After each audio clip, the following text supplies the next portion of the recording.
going on, guys? So happy Friday to y'all. So no topic, now when these 120 XPs came out right here, everyone complained about the internals being weak. They're no good as compared to the 90 tooth. But my biggest gripe is that the shank on the 90 tooth is just too thin. I mean, look at that in comparison. You got a big beefy shank on this 120 XP. Obviously, it's longer too, so it's got more leverage. So, what I want to know is if these internals will fit into here. So let's get these opened up and check them out. All right, so for these on the 120 XPs, these do take a T8 to remove those, and then obviously on this one's got a snap ring on there, so we'll get a snap ring plier for that. So let's get these off. All right, guys. So got the snap ring off right there, the little screws. Make sure you put them in a magnetic bin, that way you don't lose them. And don't be going prying these off. Just take a little magnet, pull the faces off.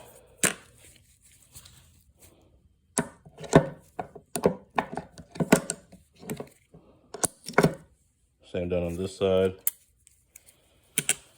All right.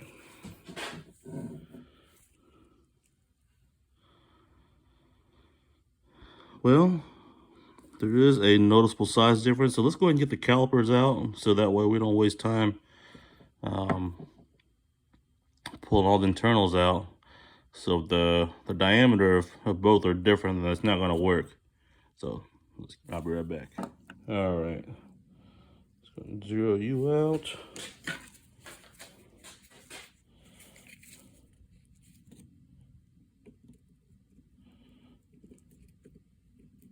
Is that going to work?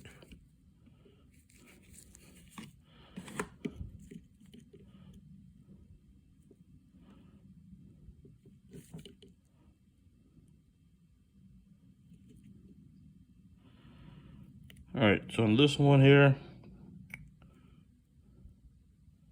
I'm right at 19.14. And then on this side is 21.5.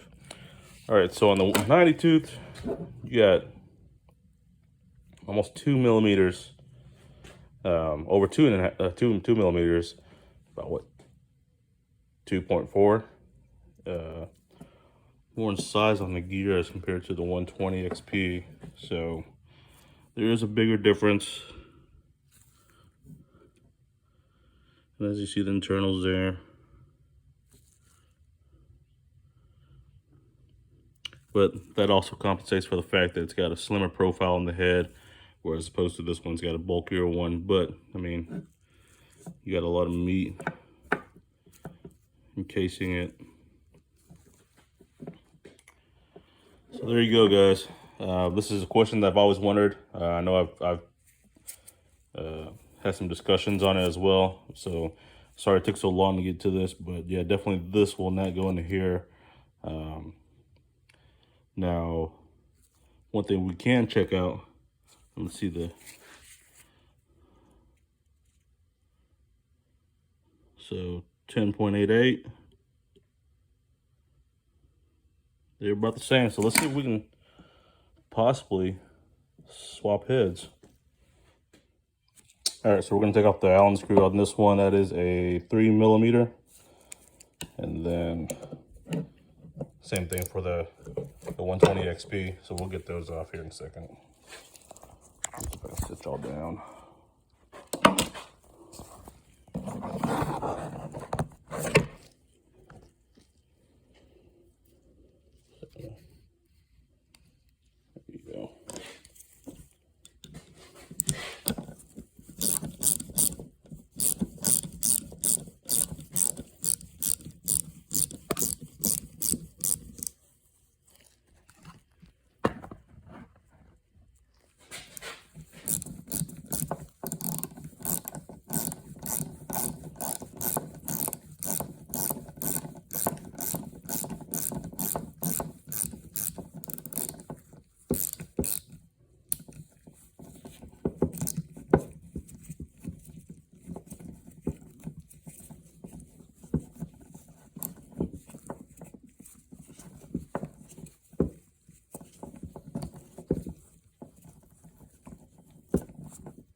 Oh man, I'll tell you what, times like this I wish I had my phone stand.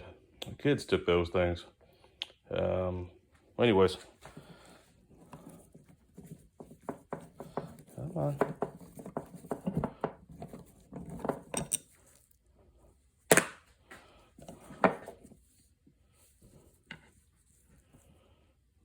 So make sure you don't lose the little ball right there and the spring that goes with it. All right, so let's get the other one off. All right, so I got the head. The pin does fit in. It is screwing in, so it does allow movement. So there you go. So let's go ahead and get it tightened all the way. All right, so there you go, guys. It does allow free movement as should. Let's lock it in.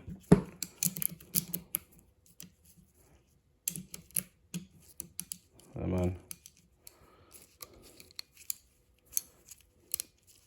Let's go ahead and, there you go.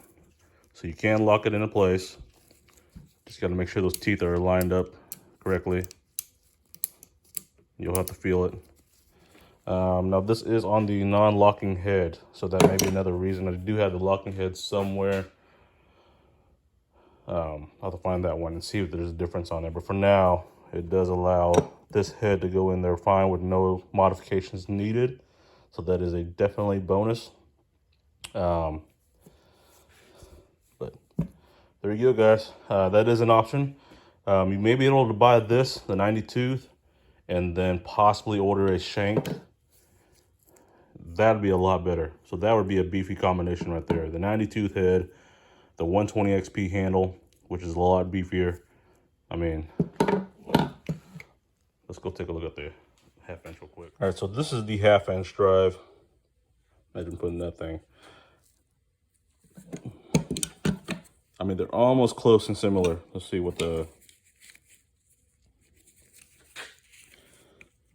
So the half inch drive measures at 14.11. Is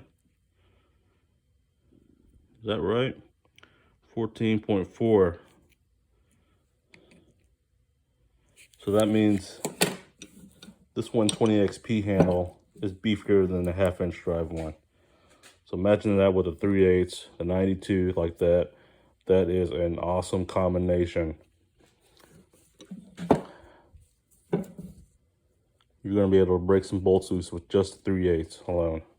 So obviously the forks are not as beefy. There's a different size. That's where your pressure is going to be sitting at in this section right here. So obviously that half inch has a bigger advantage with this section right here. But again, this shank, you're not going to get that play like you do with this one.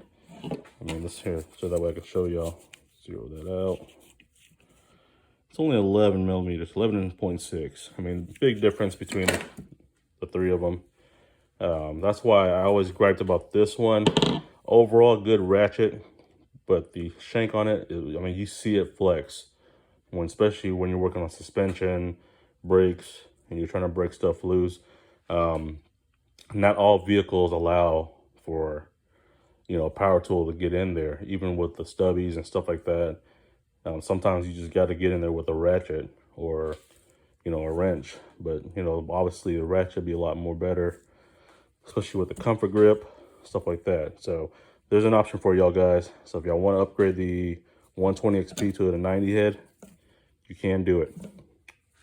So we'll test out later and see if we can find that my other ratchet is, and see if those teeth on there are a little bit different. But either way, that still works for me. All right, guys, take care. All right, so I found my locking one. All right, so we're gonna get this one off and see if it works better on that one. Well, Houston, we have a problem. So the 90 tooth on the locking flex head, the neck, you see that 11.73 versus the 120 XP is only 10.8. So it's a lot larger. So I didn't realize the heads on these with the locking and non-locking were different. So just keynote, if you do plan on swapping heads to this shank or handle, you're going to need to get the non-locking. So it won't be perfect, but it is an option.